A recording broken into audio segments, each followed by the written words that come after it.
When I was little, I was part of a father-daughter camping group. In this group, we learned how to camp, make arts and crafts, and the marketing skills of selling cookies. I was also given my very own survival guide, with tips on how to solve any problem life threw my way. Getting chased by a bear? No problem, just outrun it. Stuck on a deserted island? Just make a fire out of sticks. Lost at night with no place to go? Just follow the Northern Star. With these tips, us girls in the group had our lives figured out. It was us against the world. I thought I could solve any problem life threw my way. Until I was pitched a curveball and hit with one that wasn't in the book. When I was just 4, my sister Ava, who you can see here on the left, got diagnosed with cancer. And suddenly, everything changed. Before the diagnosis, no one in my family had any extensive knowledge on cancer. And so, when the doctors told us it was something called stage 4 neuroblastoma, I was confused, to say the least. But to get through this, I knew I had to learn. And so, I soon understood that neuroblastoma is a rare form of cancer, with less than 20,000 cases a year. Yet, it still makes up more than 15% of all childhood cancer deaths. And when I asked my parents if stage 4 had anything to do with hurricanes, they explained to me I actually wasn't far off. Just like hurricanes, there are different stages and severities of cancer. So, like category 4 hurricanes, stage 4 cancer is one of the most rare and deadly forms. At the ripe age of 4, I was confused by all these numbers and medical phrases. But I knew one thing for sure. My life was about to be engulfed into a hurricane-like state, with no telling when it would pass. Armed with knowledge, my family moved forward, looking for the best doctors, scientists, and hospitals who could support my sister. And so, after that initial day on May 1st, 2012, my family waged war with cancer for the next 7 years, which was filled with constant traveling, clinical trials, and even the terrible news that the cancer came back, after we initially thought Ava beat it, which in the cancer world is known as relapse. But growing up with the older siblings, my sister always liked to win, and so she did.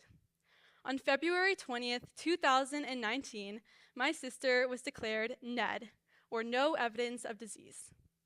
And maybe one day she'll come up here and share her story with all of you, but that will be hers to tell. Instead, today I'll tell a different story, one that often echoes in the background, is impacted by the terrible effects of this disease, yet is often left unheard.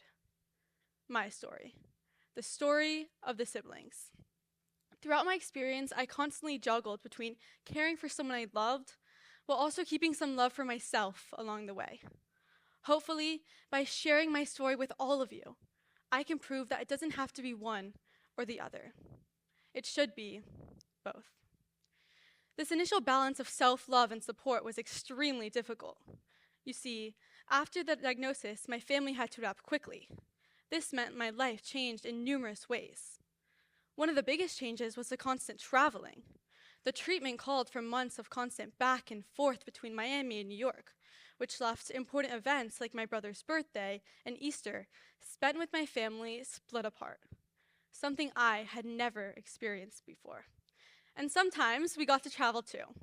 We even got to explore New York City together, visiting Empire State Building, Statue of Liberty, and one of the world's biggest toy stores. And while these moments were sacred, the true meaning of being there was always in the back of my mind.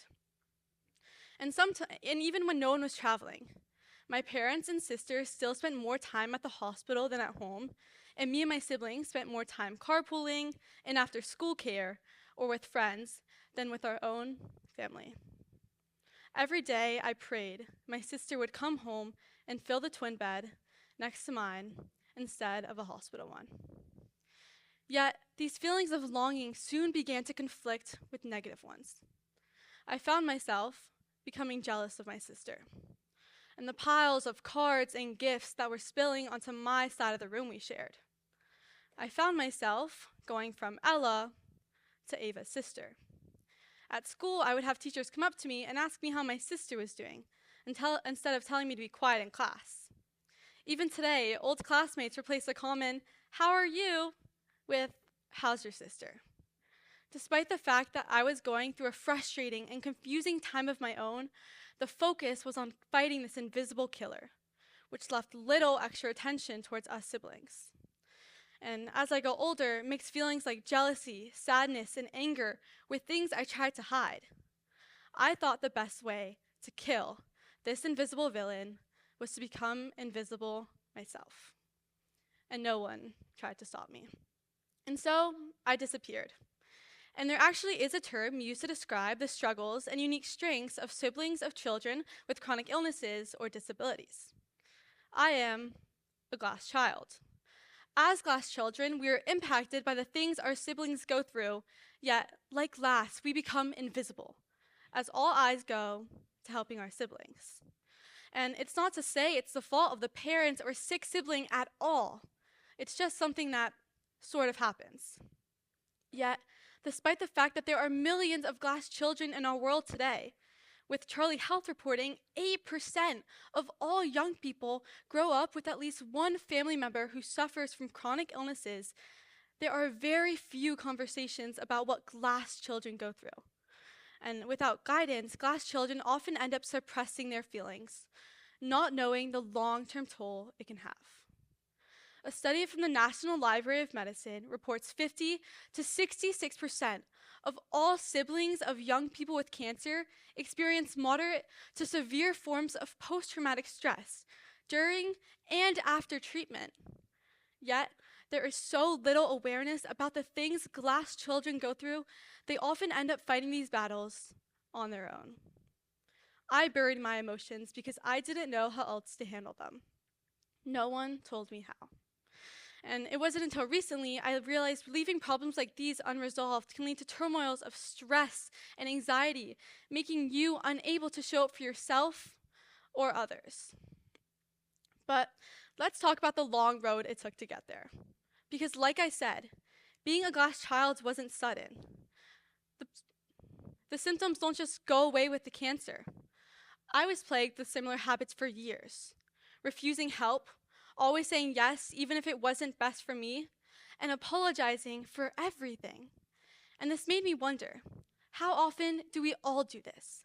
How often do you believe that loving others means sacrificing yourself? Maybe it's not a sibling with cancer in your life.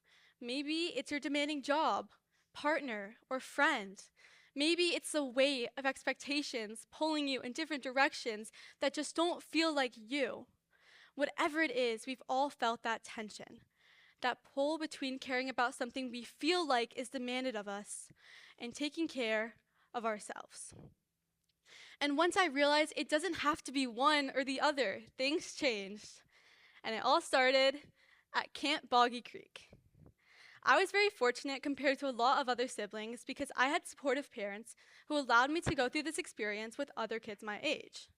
So, when I was 7, I went to Camp Boggy Creek, a camp for children with chronic illnesses and their families. Finally, I could put away my cancer survival guide and take out my normal kid one. Me and my siblings could laugh and play and even occasionally fight. We could get messy without worrying about how many germs we were covered in. Being surrounded by kids like me made me feel normal. Connecting with others who understood my struggles helped me understand I was not alone in my feelings, and I didn't have to hide them.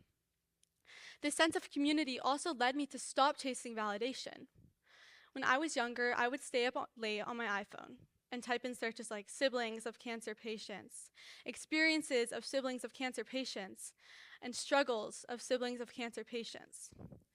I wanted to know if I had a right to feel angry or affected by this experience since I wasn't the one actually going through the treatment. I was looking for some sort of validation. But looking back, I didn't need to validate how I was feeling. Despite the fact that I wasn't a patient, I was still affected. I was allowed to feel too. What I've learned is that loving others does not mean losing yourself. When I was suppressing my feelings, I would become angry or regretful of my sister's experience. But when I showed up as myself, when I was there to play and laugh with my sister, that's what mattered. My mom once told me that having us siblings as a strong support system for my sister saved her life. All because we were able to show up as ourselves. So here's my question to all of you. Ask yourself, are you showing up as the best version of yourself, or are you giving so much that you're losing who you are? And today, I hope you leave here knowing that it's okay to put yourself first sometimes, because the people in your life don't just want you. They need you, fully and authentically. And you can only give that if you give yourself permission to be you, which is something no survival guide can teach. Thank you.